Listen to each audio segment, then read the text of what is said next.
السلام علیکم د پښتو ډیجیټل مینوالو سلامونه او نیکې هیلې تاسو ته څنګه چې پته ده چې پاک افغان بارډر د تیرو 10 ورځو راهیسې بند دی او چې کوم پیدل خلک تګ راتګ دی هغه هم په ځای باندې ولاړ دی او ورسره چې کوم مال وړونکي لارې دي افغانستان ته ځي او د افغانستان نه پاکستان ته مالونه راوړي هغه هم بند دي او دلته چې کوم ډرایوران حضرات دي هغه خپل لارې په مختلفو ځایونو کې ودرولې دي هغوی ته ډېرې زیاتې سختې ستونزې رامخې ته دي.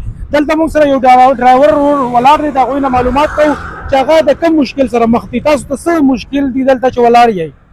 موږ ته ولا دا مشکل د وخت هم زیات ضایع سو، ډېر ټیم وخت دلته سړی بې خرچه کېږي، نه خوراکه مراکه اوبه څښل دې سره سړی مشکلات کېږي. بل دا ځای د که نه کلی د کورونو د دوکانونو مخې هم بندې کړي، کورونو دروازې هم بندې کړي دي.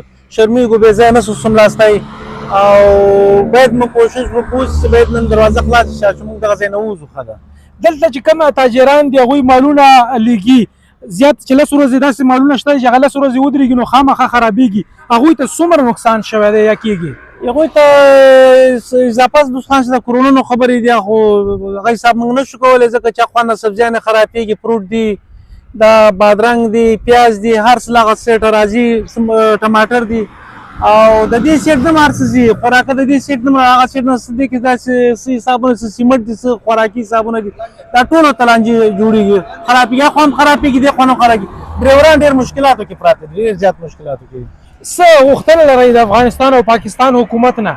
دوی نه دا غوښتنه کوو چې دوی خدای په خیر دا جوړه وکړي او جوړه وشوله. اوس په انشاءالله 2 ورځې وروسته جوړه وشوله.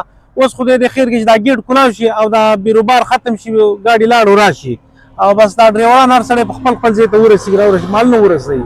بس لارې بندې دي چې دا لارې کلاو شي. دا د کلي خلک هم راسره مشکلاتو کې پراته دي. ډېره مننه.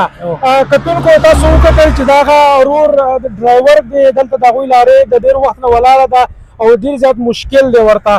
نو دوی دا غوښتنه کوي چې د پاکستان او افغانستان حکومت د جنگ د لارې نه بلکې د خبرو اتلو د لارې خپلې کشالې هوارې کړي چې عام خلک هم په بارډر باندې ځي راځي او چې کوم مال وړونکي لارې دي هغوی هم په اسانۍ سره اوښتې راوښتې شي.